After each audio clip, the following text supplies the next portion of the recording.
O ponto alto da história, tudo aponta para esse dia, por causa do fato de que a imago Dei reflete a glória de Deus como indivíduos e como família, como casal.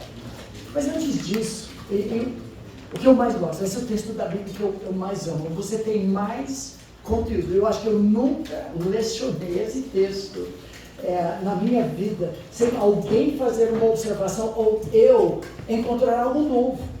É impressionante quanto Deus compactou dentro de 3 capítulos, especialmente pela ótica. Agora, para vocês, com certeza tem algumas perguntas. Se é algo que ainda vamos tratar, eu vou pedir um tempo, mas se é algo que já passou, vamos responder agora. Alguém já tinha feito pergunta no intervalo?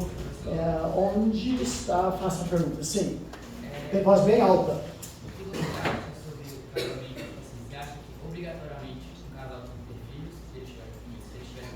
Ok, fantástico essa pergunta. Alguém tinha feito isso outro dia também na aula de Provérbios. Eu creio que o normal, e como parte do propósito do casamento, é multiplicar novas imagens. Eu creio que há raras exceções em que o casal decide não ter filhos para adotar e resgatar outras vidas. Eu acho válido, dentro do propósito. Mas não multiplicou, acrescentou. Não, mas resgatou. E a ideia por trás não é simplesmente multiplicar corpos, como o John Piper disse, mas discípulos. Uma das razões porque nós adotamos mesmo já com 5 filhos e pela graça de Deus nenhum problema de gravidez, mas foi para resgatar uma vida de uma criança já com 11 anos de idade. Agora, outra exceção, número 2, talvez, e é um argumento meu envolvido, convoluto. No Novo Testamento, o apóstolo Paulo diz, gente, diante das circunstâncias adversas de perseguição no mundo antigo, é melhor o homem não casar. Agora, logicamente, se fosse aplicável em todos os contextos, o mundo iria acabar. Se ninguém casasse, tivesse filhos, já acabou tudo. Nós sabemos que não isso. Era por causa, ele disse em 1 Coríntios 7, 25, da angustiosa situação presente, é melhor o homem não casar. Porque você vai levar a esposa crente para contexto de perseguição, vai ser difícil criar filhos. Por essa analogia, eu posso imaginar uma situação em que é melhor não ter filhos como casal, porque Deus os chamou para Afeganistão, Paquistão, uma tribo hostil, em que vai ser quase impossível você ser o pai que precisa ser. Talvez nessas condições não. Agora, a razão principal porque pessoas decidem não ter filhos hoje não são nada assim. Não é por causa de missões, não é uma adoção para resgatar uma vida. É porque eu quero passar férias na Flórida. É porque nós queremos paz. É porque eu tenho medo de trazer uma criança para o mundo em que talvez o anticristo tome conta de tudo. Sempre foi difícil criar filhos, sempre. Tempos horríveis e nunca Deus vetou o que ele mesmo falou no início. Então, quando o casal entra no casamento dizendo nós não queremos ter filhos, eu já fico bem preocupado, porque se o casamento por si é algo outrocêntrico e não egocêntrico, mas a razão egocêntrico não ter filhos, em algum momento isso vai afetar o relacionamento conjugal. Entenderam esse argumento? Então já fico bem assustado. Agora, a pergunta, quantos filhos? É outra questão. Temos 2 programas de YouTube que tratam dessa questão, maior do que talvez o nosso tempo aqui. Para mim, multiplicar significa multiplicar, ou seja, deixar na terra mais do que vocês já são. Mas a terra já está cheia, tem poluição e tudo isso. Deus está acima de tudo e a terra não está cheia. São muitos lugares no mundo onde o homem não domina, não sujeita e tudo mais. Agora, essa é uma questão particular. nós não estamos a favor de ter tantos filhos que vocês conseguem produzir que nem coelhos. Eu admiro pessoas que deixam tudo na soberania de Deus, não tem nenhum plano de prevenção, mas eu entendo que nossa responsabilidade não é só gerar mais gente, mas fazer discípulos. E cada casal vai ter que avaliar diante de Deus, com bons conselhos e sabedoria, quantos filhos conseguem cuidar, discipular e lançar como flechas para o mundo. Para alguns talvez seja 2. Para outros talvez seja 4. Não é que nós nos achávamos melhores, que tivemos 6. Que no Brasil, atualmente, no mundo, é muito. 3 já é muito. É difícil. Nós decidimos não ter coisas. Nós dirigimos Kombi por 19 anos. Não tinha como comprar outro carro e investimos em vidas. Agora, hoje eu não troco nenhum dos meus... Talvez um outro filho eu troco. Não, brincadeira. Eu não troco nenhum filho e nenhum dos 23 netos. A alegria incontida de família quando se discipula pela graça de Deus, apesar das falhas. Ok, essa foi uma pergunta só. Outras perguntas? Uma, mas eu respondi 3. Sim. Você falou que o casamento não é para sempre. Mas se não tivesse tido pecado, ia ser para sempre? Boa pergunta. O casamento humano é vitalício, até a morte o separe. Depois disso é o casamento das bodas do Cordeiro. Sem pecado, eu creio que sim. O casamento de Adão e Eva teria continuado sempre como espelho, refletindo a glória de Deus. Não teria igreja, não teria morte de Cristo, sem pecado. Sim, eu acho que teria sido perpétuo. Nunca tinha pensado nisso. Outras perguntas? Implicações de tudo isso, da seriedade, de eu queria perguntar, tipo, se a pessoa não quer casar, assim, não ficar namorando, a pessoa quer se relacionar, isso é errado? Em 1 Coríntios 7, Paulo diz que é mais digno decidir ser solteiro pelo reino de Deus do que casar. É uma exceção. Porque os outros princípios de espelhar e espalhar não podem acontecer se todo mundo decidir ser solteiro. Mas bem diferente do que o mundo e a igreja hoje fazem, de tentar casar todo mundo, ou pelo menos juntar pessoas, Paulo diz, não, se você consegue usar todo o seu tempo, toda a sua energia, todos os seus recursos em prol do reino, sem distração sexual, de solidão, falta de companheirismo e outras coisas, é melhor ser solteiro. Agora, se não consegue e vai sujar o nome de Deus e vai sempre ficar dividido, hormônios à flor da pele, isso vai diminuir, dizimar o seu ministério, é melhor casar, havendo oportunidade. Mas decidir não em prol do reino de Deus é digníssimo. Algo de 1 Coríntios 7. Sim. Eu tenho algumas perguntas sobre o papel da mulher, mas aí eu vou fazer só uma para não gastar mais tempo. Tá bom. Você citou 1 Coríntios 11.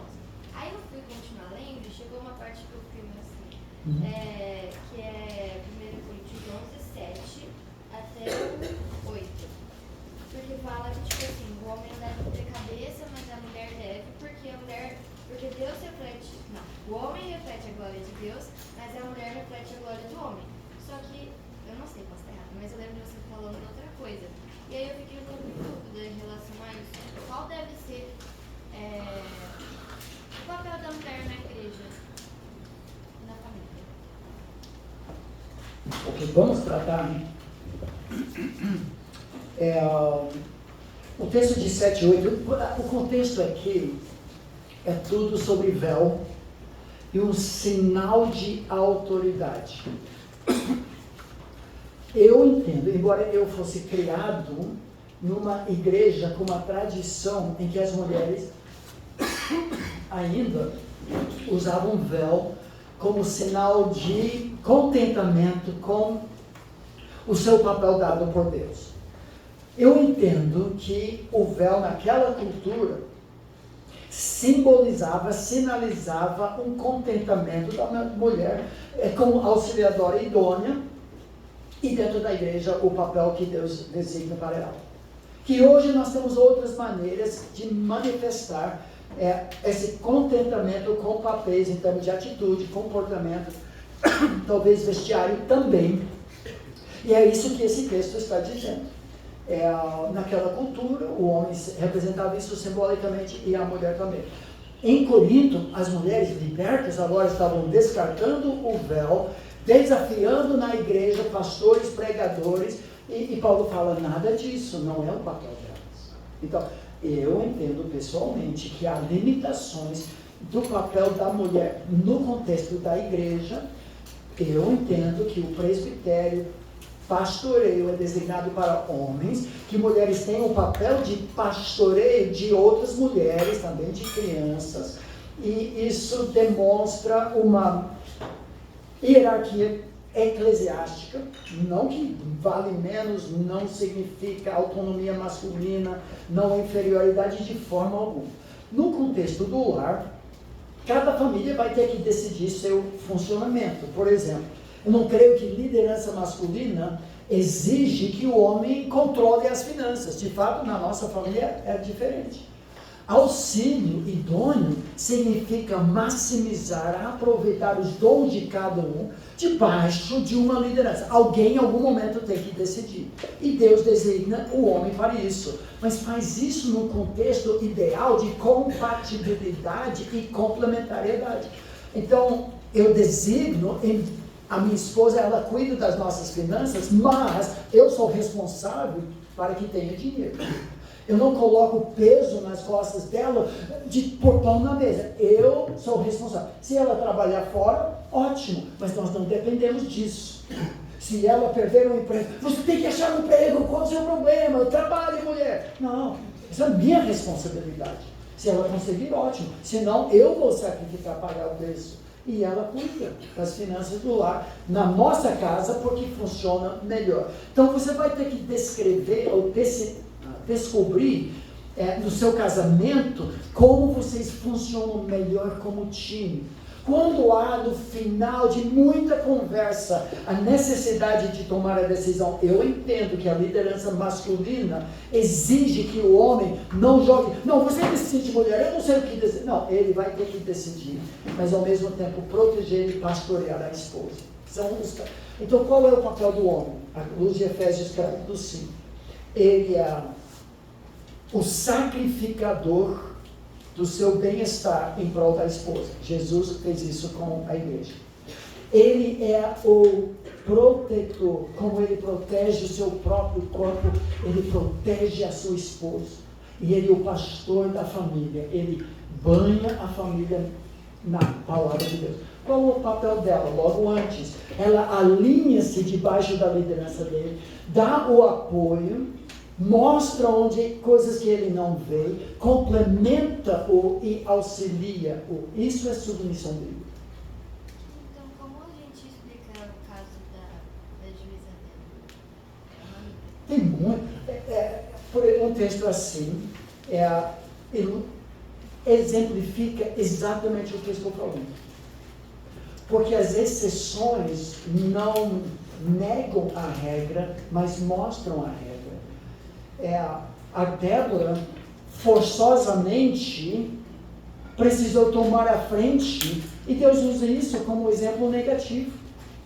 Fica uma mancha na vida do homem por causa disso. A glória vai para uma mulher, quando era para ele ser aquele. Outros exemplos bíblicos de mulheres, por exemplo, no caso de Débora e Baraque, as mulheres discípulos, corajosas, ao pé da cruz. Cadê os discípulos? Mas isso prova a regra. Os discípulos foram covardes, muito embora as mulheres corajosas. Esses exemplos que você pode citar, normalmente na Bíblia, são citados justamente para provar a regra de exceção. Mas uma pergunta, que senão nós não vamos terminar Gênesis 1 a 3. Sim. Então, quando a gente vai em Gênesis, a gente vê que Eva comeu uma maçã. Que Eva A gente vê que Eva comeu uma maçã. comeu um fruto, nós não sabemos o que foi. A maçã. Ok. Aí beleza, comeu o fruto lá e tudo mais. Só que aí a gente sabe que ela tá errada, né? Porque ela comeu. Só que eu enxergo esse texto como uma omissão de Adão. Porque se ele não fosse omisso, se ele fosse firme ali com Eva, talvez Eva não teria comido, tipo, fruto. Só que aí eu fico pensando, será que isso é coisa da minha cabeça ou você realmente acredita que ele foi omisso? Sim, Sim, ele foi omisso? sim. A culpa maior é de Adão. Mas por quê? Eu vou explicar isso daqui a pouco. Ah, tá bom. Vamos para o casamento. Lembro muito bem no dia, na palavra da vida, Nova York, Scrum Lake, quando saiu por trás, assim, a minha imagem ficou desequilibrada aqui com esse da laranja, mas a minha esposa, junto com o pai dela, saiu por trás dos arbustos, que nem Eva, no Jardim do Éden.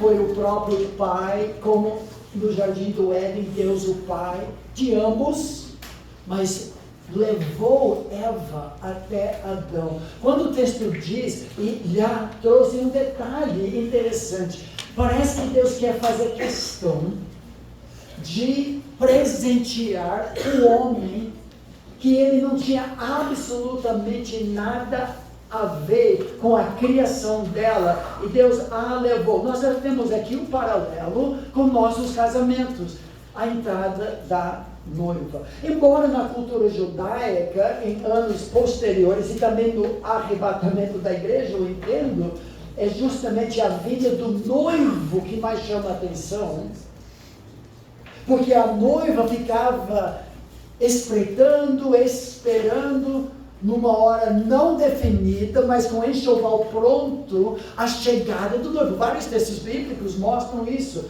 E de repente a trombeta, o noivo está chegando, pega tudo, vamos para a festa. Ela pronta, esperando, assim como a igreja esperando Jesus. Mas, em Gênesis, como nossos casamentos, foi a entrada. Deus faz questão de presentear o homem com sua esposa.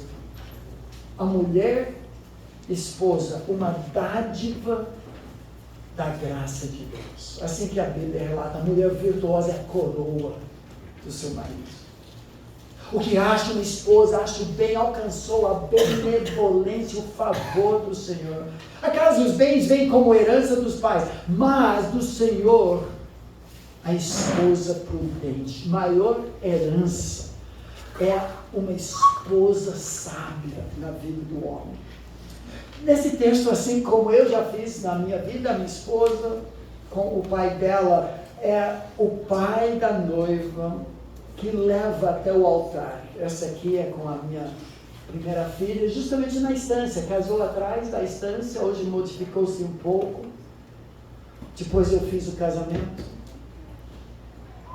Assim como Deus fez em Gênesis, o pai trouxe e pronunciou a forma, fiz isso com a minha filha caçula, e logo em seguida, junto com o pastor Ricardo, coautor do livro Casei Agora, realizamos o casamento. Mas o que vem depois?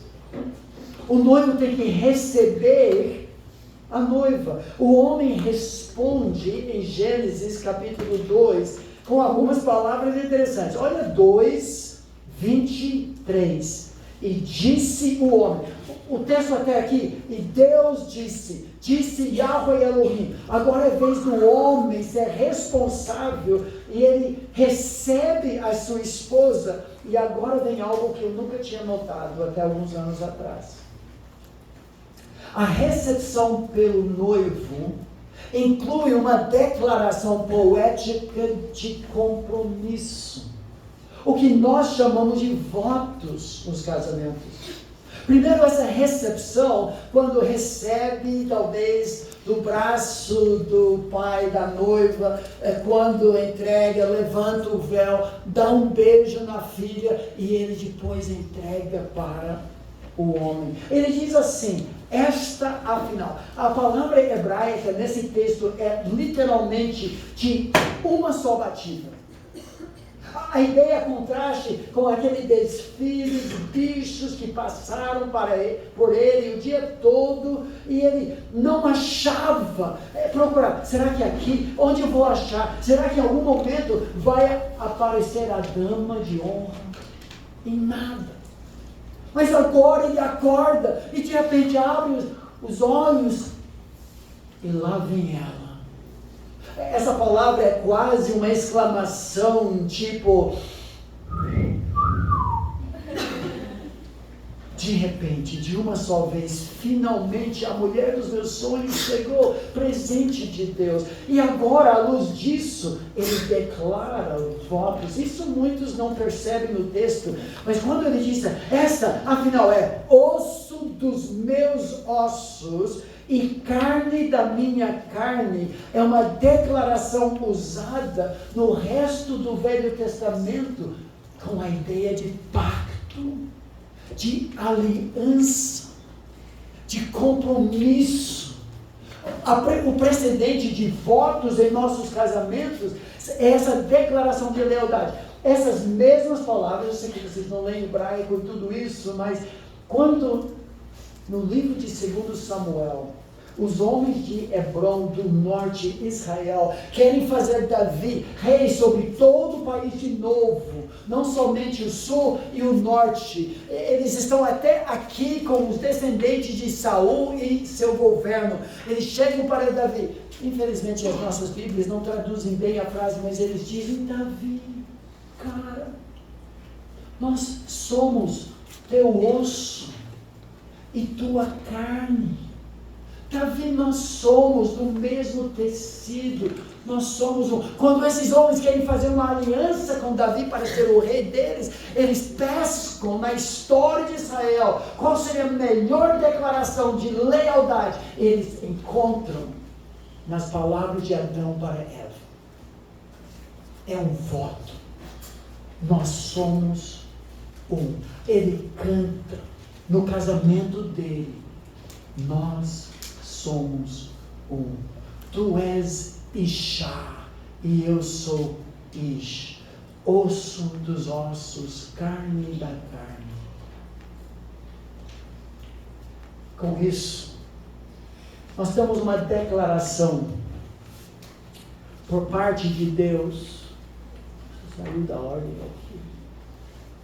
Que culmina esse texto. É a fórmula que descreve o que é um casamento bíblico. Você tem que ter isso bem claro na sua mente, ou senão bagunça tudo.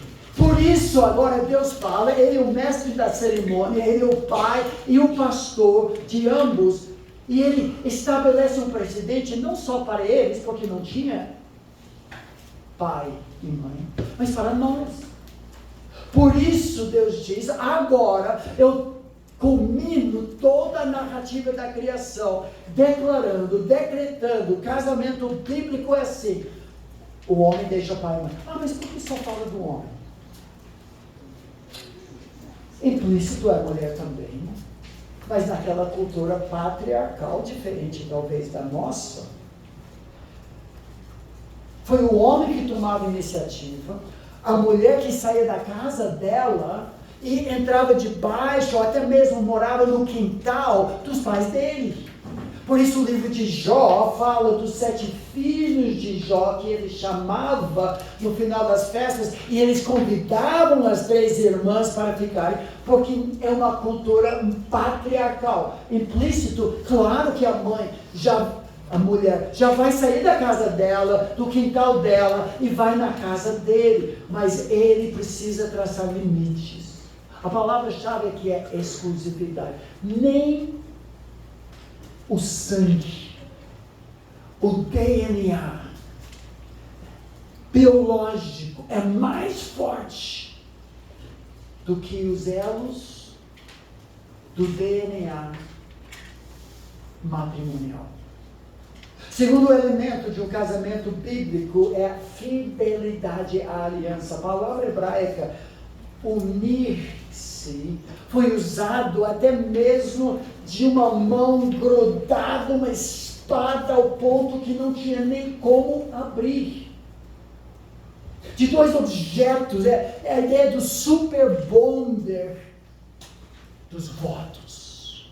Eclesiastes 5 diz, toma muito cuidado de não declarar votos à toa. Deus não é de tolos, Ele não se agrada de promessas descumpridas. Se você decidir dizer como pecador ou pecadora sim para outro pecador ou outra pecadora no casamento, é até o fim.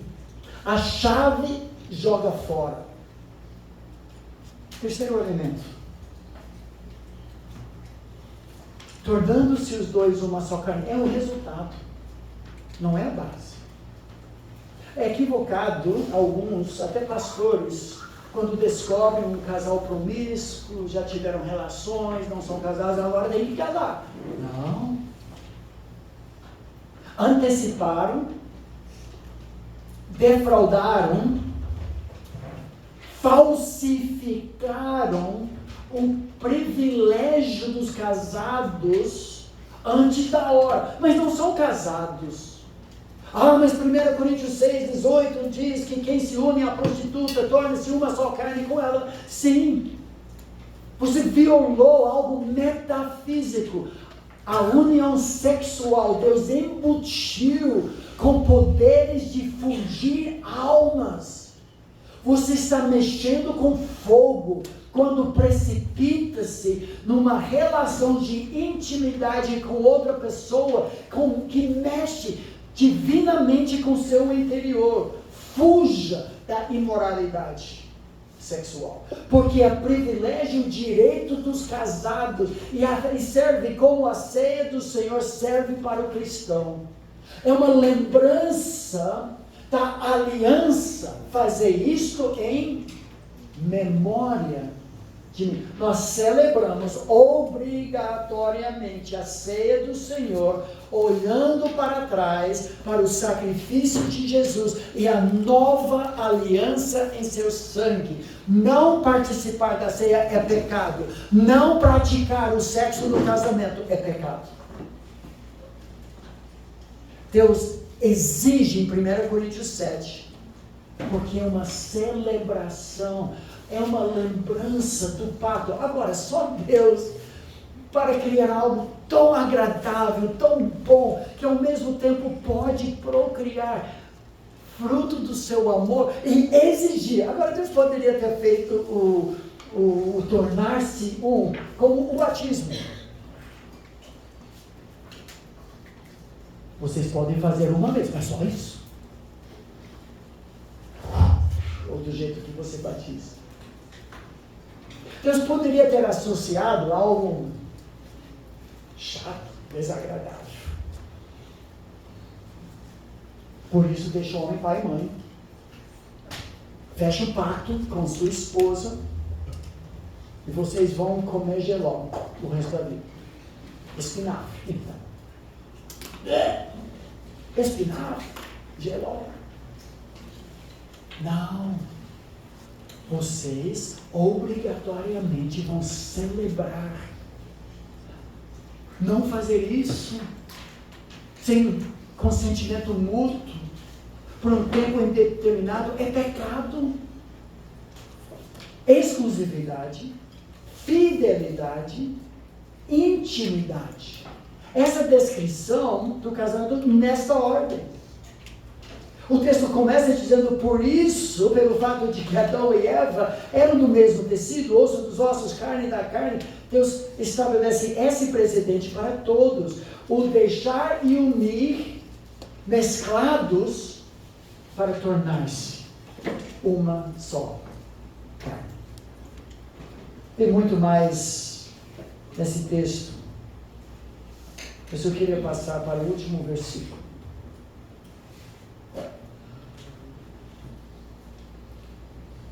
Olha o versículo 25. Desculpa, já estou vendo tudo aqui. Seguindo essa analogia, talvez seja coincidência, mas é interessante que você tenha a procissão, o pai e a noiva, a recepção, pelo noivo da noiva. Votos, somos um, em forma de canto. A declaração do pastor sobre o que é casamento. E termina o texto com a lua de mel. Diz, ora, um e outro. Repete essa ideia para deixar muito claro, homem e mulher. Notem que é heterossexual. Estavam nus e não se envergonhavam. A ideia é que desfrutavam agora no mundo paraíso sem pecado, não tem mancha, nada a esconder, nenhuma ofensa, nada a perdoar, nada a pedir perdão. Estão totalmente vulneráveis, mas totalmente inocentes. Não podia ter sido melhor. Talvez por isso, no final do capítulo 1, quando primeiro relatou tudo isso, Deus diz, era muito, muito, muito bom. O ápice da criação. Gente, notem comigo como aplicação aqui. Tudo nesse texto de 1 e 2 de Gênesis aponta para casamento indissolúvel. Votos de lealdade até que a morte os separe. A declaração de exclusividade deixa todos os terceiros. O princípio da fidelidade à aliança e à sua amizade. E o privilégio de intimidade. Tudo isso explica porque Malaquias, no final do Antigo Testamento, diz, por isso Deus odeia divórcio. Em tudo, a separação suja, vandaliza, mancha o espelho da glória de Deus. Nenhum divórcio é vontade de Deus. Agora, divórcios, às vezes, são impossíveis de evitar. Um quer, mas o outro não.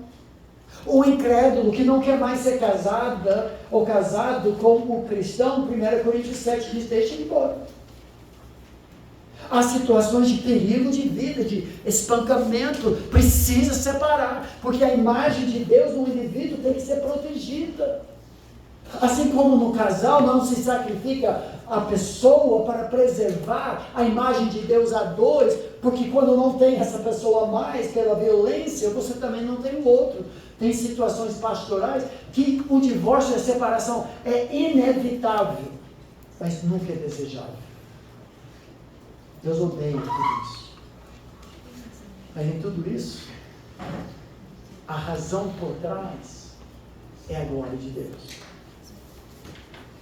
Porque a família existe para, faça comigo, espelhar e espalhar a glória de Deus. Deixa eu indicar uma fonte para vocês. Alguém é noivo aqui? Tem algum noivo? Algum namorado? Tem namorados e namoradas aqui, são poucos ainda. Ok. Para o futuro, além dos nossos livros, Namoro, Noivado, Perguntas e Respostas, o coautor comigo do livro Casei e Agora, que é um livro tanto de preparação, aconselhamento pré-nupcial, como pós, principalmente pós, como os dois se tornam um, em todas as áreas da sua vida, através do texto bíblico. Ricardo Libânio, que tem tido um ministério com casais da nossa igreja, de noivos e namorados há muitos anos, ele tem esse blog com alguns artigos muito interessantes. Em algum momento vão ser anexados no final do livro Perguntas e Respostas, ele vai se tornar terceiro autor, mas por enquanto você encontra nesse site esses artigos, a importância da noite de núpcias, escolhendo padrinhos e madrinhas do casamento à luz de testemunhas do texto bíblico, levando a sério os votos de casamento, a importância da conversa pré-nupcial, a cerimônia de casamento, culto a quem vamos casar e agora. Então é uma ferramenta que talvez seja interessante para vocês. Vamos mais 20 minutos aqui entrar no meu capítulo predileto da Bíblia. A tentação é muito grande de de demorar demais aqui, eu vou ter que manter um certo ritmo, mas olhe sua Bíblia em Gênesis capítulo 3, última parte da nossa aula. Em relação a pessoa que se divorcia por causa de outro, o que acontece? Porque a teoria Deus odeia o divórcio, certo? Então, se você está fazendo uma outra pessoa, está seguindo que uma outra pessoa como a sua carne.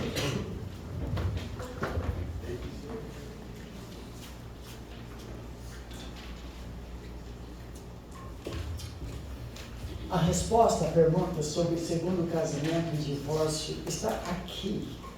50 páginas no livro que você ganhou, que tratam, é uma questão extremamente complexa.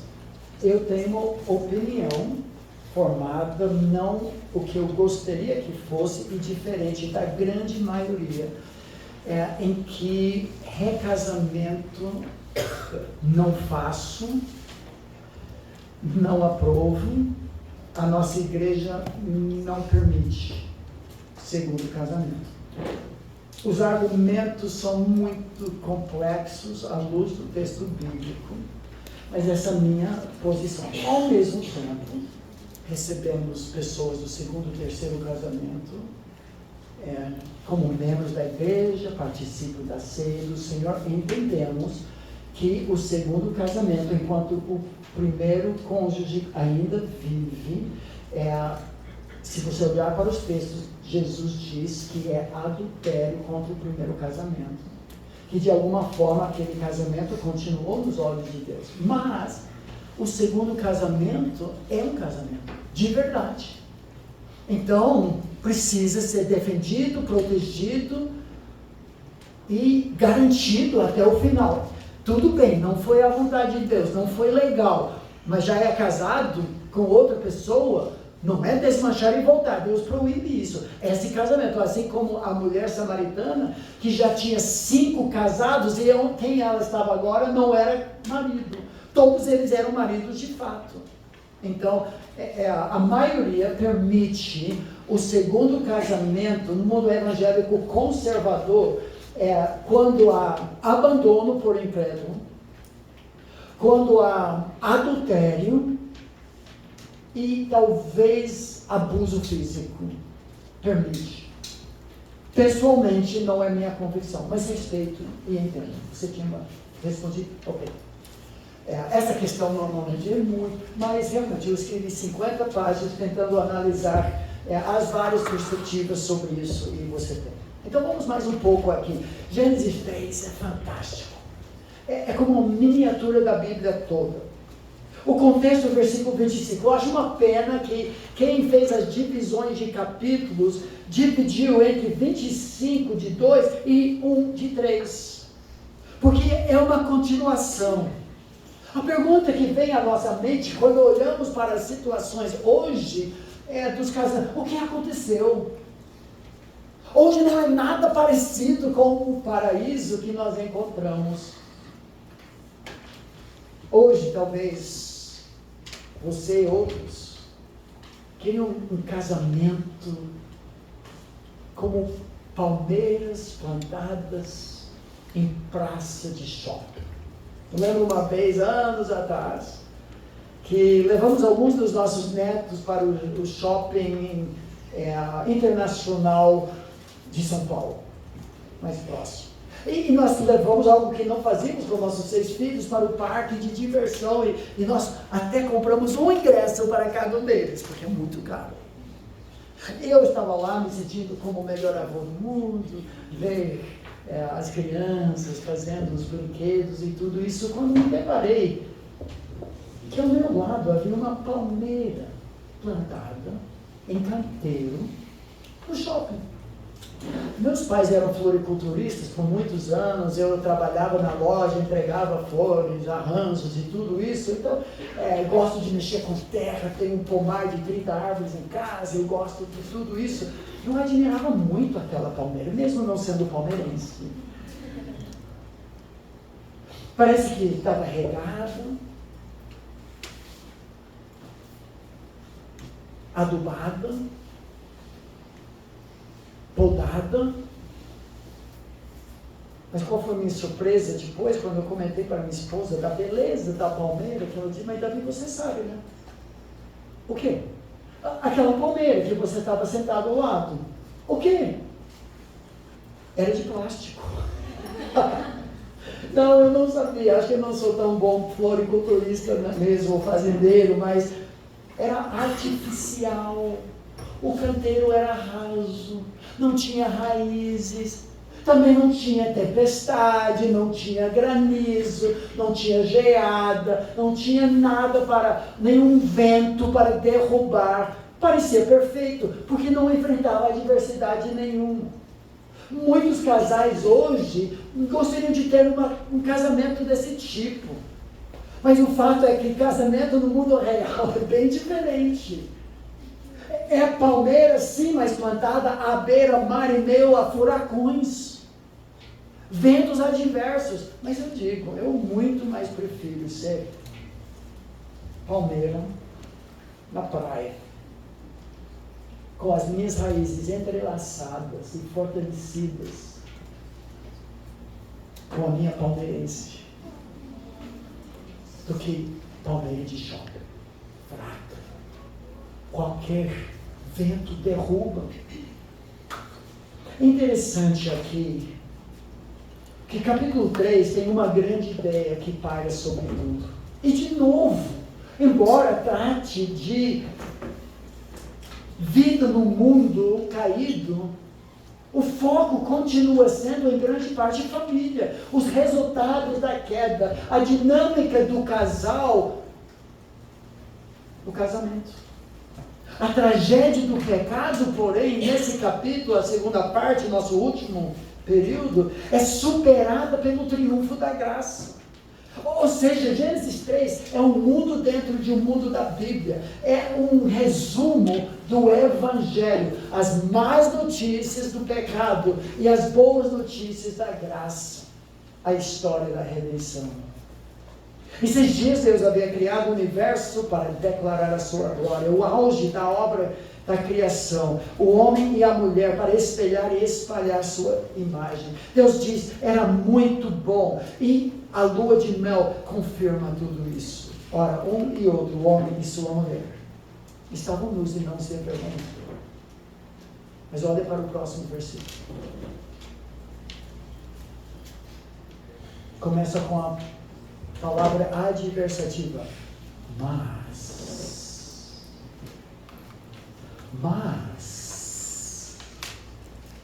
a serpente mais sagaz. Algo interessante aqui, a palavra hebraica para nus, ou nu, é garum. A palavra hebraica para esperto, malandro, é garum. São palavras diferentes como manga e manga. Eu chupo uma manga que pode sujar a minha manga. São homônimos, palavras que são soletradas iguais, mas têm significado. E muitos jogos de palavra a gente pode fazer com palavras assim. E Deus faz isso. Parece que Ele está cutucando um pouco. Ora, um e outro, o homem e sua mulher estavam nus e sem vergonha, no bom sentido. Mas a serpente nua, malandra, esperta e sem vergonha. E o texto vai mostrar como o maior sem vergonha do universo levanta sua cabeça, injeta o veneno do pecado nas veias da raça humana e agora tudo muda. Ambos são nus e sem vergonha, mas a serpente é nua, astuta, malandra e sem vergonha. E agora vai subverter a ordem bíblica. Olha o versículo 1 de capítulo 6. A serpente mais sagaz que todos os animais selváticos que Yahweh Elohim. Notem que o nome de Deus até agora continua. O Deus da aliança, o Deus poderoso, o Deus fiel. Mas isso vai mudar. Que Yahweh Elohim tinha feito disse a mulher. Opa, olha a estratégia. Não fala com o homem criado primeiro, que ouviu de primeira mão as instruções de Deus. Ele chega junto e sussurra, afasta a mulher da liderança pastoral, protetora do homem chamado para cuidar e cultivar o jardim, e subverte isso. Satanás aborda a Eva, não, agora tem a maçã, né? Mas é uma ilustração só. Inverte tudo, o auxílio idôneo feminino, em que a mulher seria, meu bem, siga Deus, obedeça a palavra que Deus te deu, eu estou contigo até o final. Mas o que acontece? Ela toma a frente, e ele não faz nada, não levanta um dedinho. Enquanto isso, a mulher, ou Satanás, melhor diz, é assim que Elohim, disse. Satanás tira o nome Yahweh, o Deus fiel, o Deus da aliança, o Deus líder da Trindade. É assim que Elohim disse: não comereis de toda a árvore do jardim. Já começa a colocar lente de aumentar sobre a única proibição. Não fala sobre comendo comerás, liberalmente, escancaradamente, tudo que vocês desejam. Só essa árvore, não mexa com essa árvore. Mas ele foca no negativo e aumenta isso aos olhos da mulher. E ela responde, já não é sábio. Deveria ter sido o homem, ele é um omisso e passivo, nós vamos chegar lá.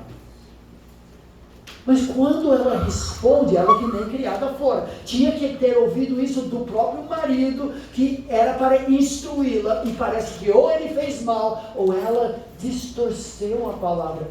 Ela responde a Satanás 3 vezes de forma errada.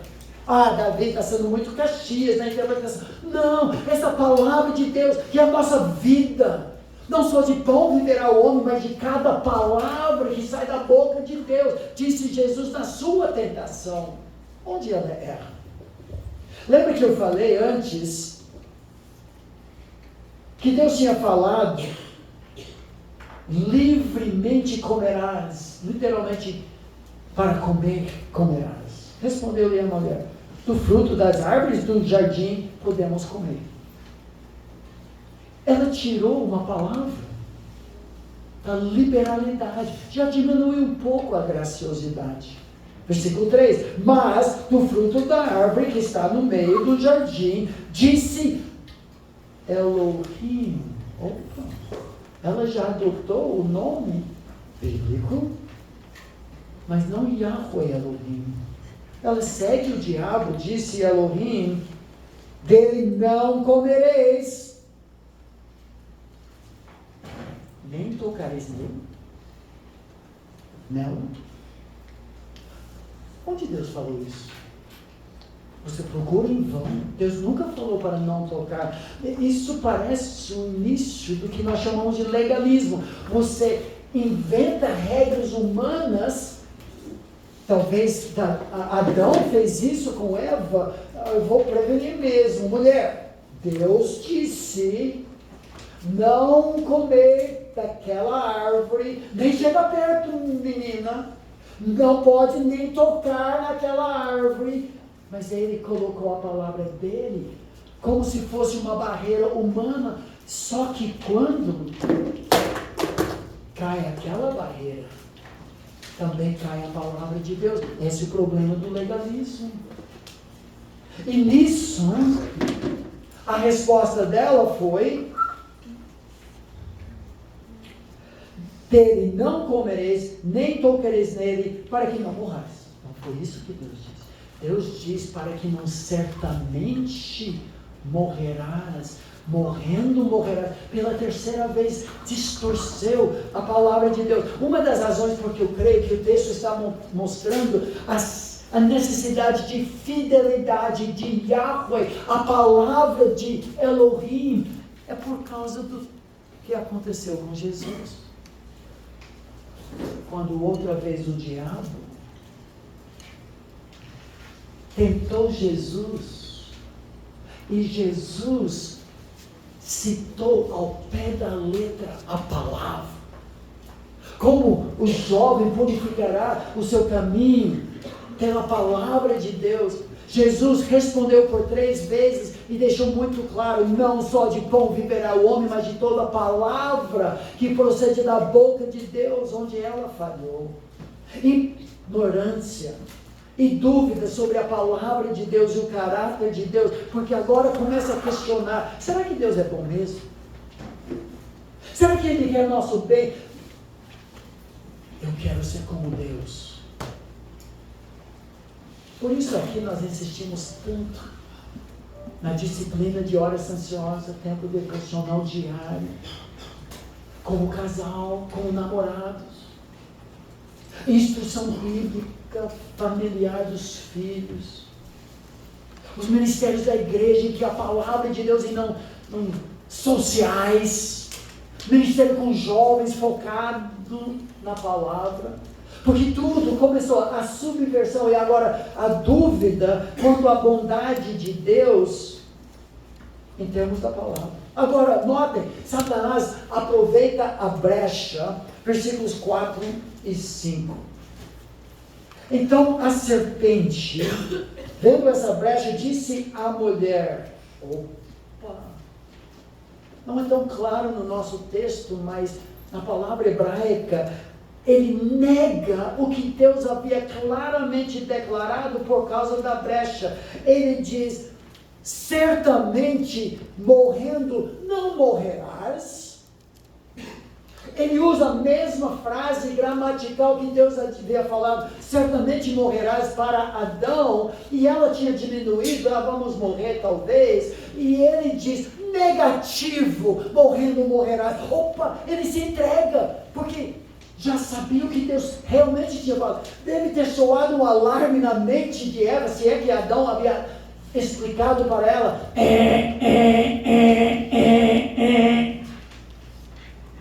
Agora você me lembrou. Meu marido falou: certamente morrerás.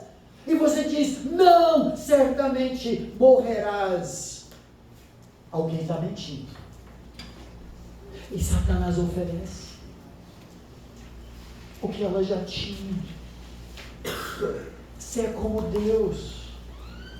Versículo 5: porque Deus sabe que no dia em que dele comerdes, se vos abrirão os olhos, e como Deus sereis conhecedores do bem e do mal. Eva, você não quer ser como Deus, você não quer como Deus.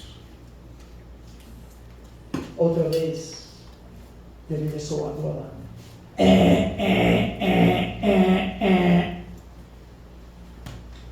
Criou Deus, pois, o homem à sua imagem. A imagem de Deus o criou. Homem e mulher nos criou. Afasta-se de mim, Satanás mentiroso. Eu já sou como Deus. Eu sou imago Dei. Mas ofereceu o que já tinha. Muitos hoje estão fazendo algo semelhante, pegando as palavras de Deus e dando um jeito. A Bíblia diz: Deus odeia o divórcio. Não, Deus não odeia o divórcio. Vocês estão juntos 7 anos, é muito. Claro que vocês são diferentes hoje, isso justifica, pode sair. Não.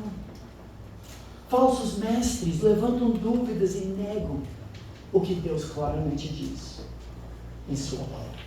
Na volta, o desejo despertado fisga o casal e leva para consequências horríveis no casamento e na criação de filhos. Tudo isso e muito mais no nosso último período da manhã.